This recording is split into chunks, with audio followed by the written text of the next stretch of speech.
Alrighty, we're out on the boat. We're in a couple feet of water. See Emily down there. Got the fan motor here, kicking it on just to troll around. It's kind of bad conditions, so the tide's a little bit high and water's a little bit murky, so we can't see a whole lot.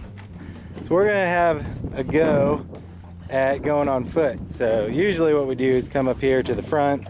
We got the underwater lights, but as you can see, we can't see the bottom, even though it's a couple feet of water. We got these long gigs.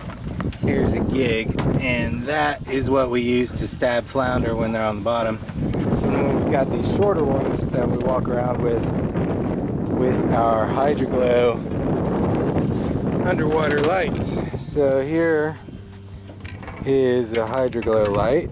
And as you can see, when that goes underwater, well, you're supposed to be able to see the bottom, to see flounder and stab them. So we're gonna have a try at it, see what happens.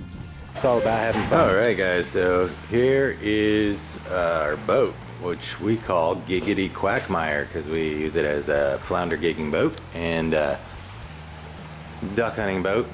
So gonna give the little tour here where we've got a handful of things going on. We did put some of the cheap LEDs up front, and we've got some side lights. We've got a nice light bar on the front for when trolling around and getting to the spots where we want to go. And then we've got this light bar across the top. We tried a handful of different lights. We did this just so we could test and see what works best and you know, what kind of power that they're consuming and all that kind of stuff. So we got some of the cheapy like eBay or Amazon LEDs.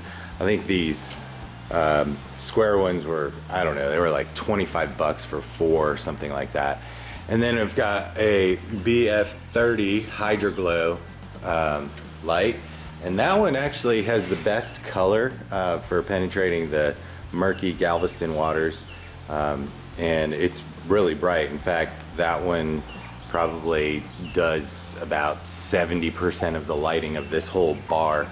But what we've got here is it's PVC, and we've got it sealed off with 5200, which is a marine sealer, so it stays pretty dry inside with all the wiring and soldering. And then we've got the wires just running through this PVC, and they come out right here. And if I can get stuff out of the way, sorry for the mess, guys. The wires come out here and go down into the deck, and I've got a little outlet down in there, if you can see. So that way, if we're gigging, we can have this on here, and if we're not going to go gigging, then you know, if we're duck hunting or something, I can just unplug those, and then these here, I've got these pins, and I can pull these pins out, and then we can just take this whole PVC light bar off of there. So I'm going to try to walk around a bit more here. We've got one of our hatches here, as you know, and probably can hear in the background. We've got 2 GSPs. So my wife cut this out of the hydroturf on the top, and under here is just storage for our anchor and life vest and that kind of thing. So when we got this boat, it was just a John boat, regular old John boat. It did have this front rail on the front, but that's all it was. And then it had a plywood floor.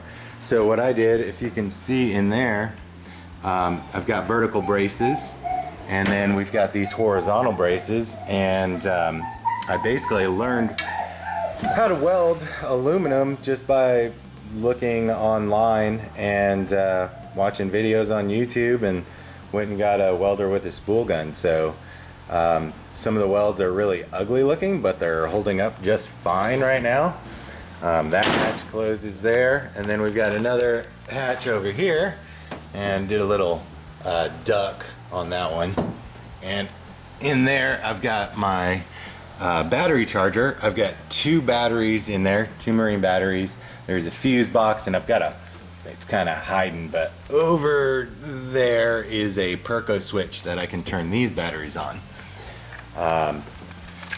Then as we come around, let me move this kayak a little bit out of the way. Over here we've got another deck lid. This opens up, and the kayak's too far in the way, but I've got net in there that goes all the way across the boat, and it's only maybe a foot deep, so that's where we can stick our shotguns, and this is waterproof. At least the lid is. It's all open underneath, but then we can stick our shotguns in there when we're going duck hunting or have some nice dry storage. Now let me see if I can crawl up here and not fall over. Just got a big plastic bin here, and then we've got our console. I still have another switch panel to put in here for some other accessories, but I did put the gas tank under the center console and put a new fuel gauge on, and yeah, whatever, and then we painted it. So let me also come up front. So up front here we've got this big lever sticking up, and then I made this box out of some diamond plate. Those welds actually turned out pretty good. It wasn't too bad. I've got a kill switch right here. Then I've got a voltage meter, so when I turn on my Perco switch underneath this box here, the two batteries in there are what powers all of the accessories. They're not connected at all to the motor, so that way I've got my voltage meter to see how much time I've got left for running the lights and that kind of stuff. This is the starter for the air motor, and this is my throttle. I used a aircraft throttle, which you can push that in and lift it, or you can do slight adjustments by screwing and unscrewing the knob. And then we've got this lever here, and if we look back at the back, if I turn the lever left and right, that turns the air motor, and that's how I can steer using that fan motor. And then what I did down here is I just took a piece of aluminum tubing here and then welded on a little bracket here, and then I've got this stainless steel steering cable and just welded in a little bulkhead there, and then it runs underneath, and as you can see it comes out right there. So let's take a look back there now at the air motor. If I can see if I can get over all this stuff. Alright, so what we have here is a little bulkhead. I do need to reinforce this. It is bending just a little bit, but then this is the push rod that goes underneath the little motor mount. And what I did back here is I took a trailer hub and I welded it to this steel plate and reinforced it a little bit. Added an alternator. This is just a Predator 420. I think it's a 15 horsepower or 12 horsepower or something like that motor. It does have the electric start. So when we get ready to go, I just click this to on, and then I can go up and hit the starter up there and kill switch up there, not have to worry about it. And I got a pulley on here that is attached to my alternator. Made a little bracket here so I can tension the belt. And then we've got a 36-inch composite prop that is used for ultralights, and I think this one has a 12 or 13 degree pitch.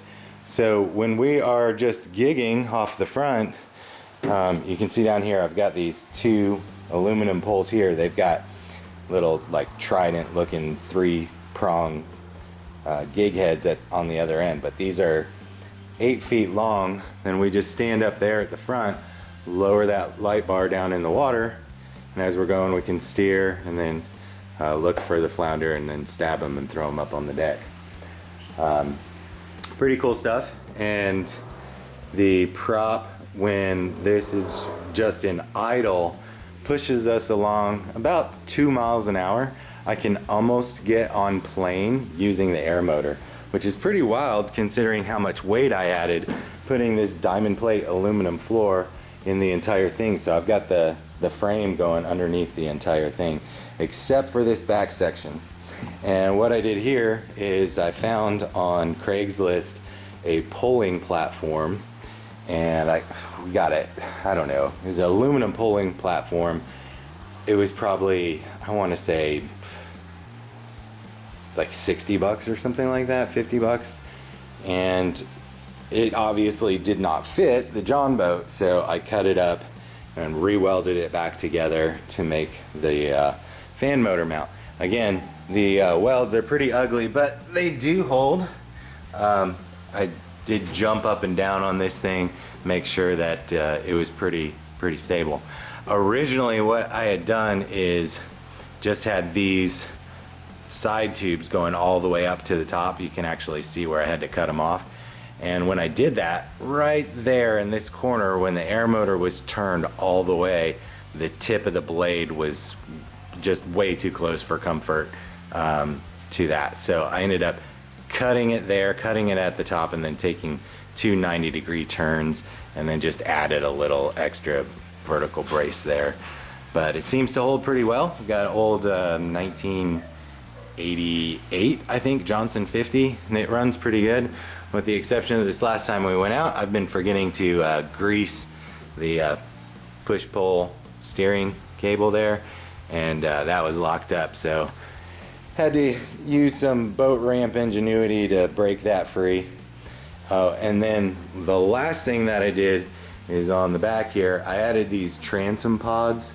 So that's called a transom pod, and it just adds a little more extra buoyancy to the back end. Since we got this 80-pound motor up here, I don't know, there's probably 150, 200 pounds extra weight back here with everything added. So it's pretty fun. It's not meant to be out there speed racing or going through crazy waves or anything, but the cool thing is we can draft in about maybe 6 inches of water and raise the regular motor, the outboard, and not have to worry about snagging on anything on the ground, and just roll over some super shallows looking for flounder. So that was last year's project. We ended up getting this completely together in about 7 months, I want to say, from tearing it down to the way that you see it now. Still have a few more things to do. Like I said, I've got another switch to put in, so I can put the bilge pump. I've got some wires coming up right here from the bilge pump. I installed it but didn't wire it yet, and then add a couple more lights on the back for some backlighting. Yep, so that's all there is to it.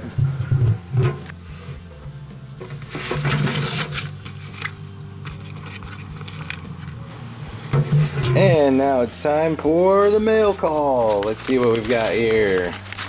Alright, this first one is from Bubba's Garage, and he is awesome guy. He's got a great channel. Let's see, he's got a note in here. Good morning. After evening, my dear friend. Welcome to another episode of Bubba's Garage. Hope the day is treating you well. We just want to take this special moment to thank you for all the support and love that you've given not only to our channel, but to our family. So thank you. It's truly a blessing to have great folks supporting our family and our journey here on YouTube. Here's to many more exciting and fun Bubbified projects here on Bubba's Garage TV. Make sure to check him out. He says be sure to check out our website from time to time, not only for BGTV apparel, but to see Bobby and Shelby's latest Made in Texas merchandise. And you can see right here is bubbasgarage.tv. I'll put that right down there in the description, so you can click that link easily. Until next time, we'll see you on the flip side. Good night, my friend. That's Chris, and he says, love your creativity, bro. Keep it up. Hey, man, thanks. I appreciate it. And he's got a couple stickers in here, so we'll get one of these up on the box and see how that goes. Alright, yeah, be sure to check him out. I'll put a link to his channel down in the description. Cool stuff. He's got a really cool channel, does a lot of updates and vlogs, and talks about his Jeep and all kinds of stuff. And this next one is from Rusty Metal Garage, Jeff Lindsay. Awesome He's got a great channel. He's restoring a 72 Camaro. He says, enjoying your channel. Thanks for watching. Jeff, cool. So we'll get you up on the box as well. Jeff, thanks. Appreciate the sticker. Make sure you click on his link down there in the description as well. Go like and sub to him. Again, he's doing that 72 Camaro. He's got a lot of good stuff you can learn from what he's doing there. He's got on a rotisserie. He's been having questions about his subframe and if it's even a 72 or not. Cool stuff. So thanks, Jeff. Appreciate the sticker. We'll get you on the box. And lastly here, who do we have? We have Mr. Mach 1. Yeah, buddy. That's what he always says. Yeah, buddy. He's got a 70 Ford Mustang Mach 1. Awesome sticker. Pretty cool stuff. He says, puts a little note in here. Hey, buddy. Great channel. You have keep the videos coming. Thanks for watching my videos, Mr. Mach 1. Yeah, thanks, man. I appreciate the sticker. We'll get you on the box as well. For everybody else, again, just like the other channels, check them out in the description. You can click the link there and go right to their channels. So thanks, guys, all three of you, Mr. Mach 1, Rusty Metal Garage, and can't forget Bubba over at Bubba's Garage TV. Thanks, guys. We'll get you on the box right now. And there we go. All three of you guys up here on the box with Wally's Place 66. Good company. Don't forget to check out these other channels. We have The Open Air Garage, TOAG. Shade Tree Fix It Man, George over there working on his bathroom. We've got Little Doggy right up here. And don't forget about Straight Six Fan. Check him out as well. Thanks for watching. Oh, and don't forget, make cool shit.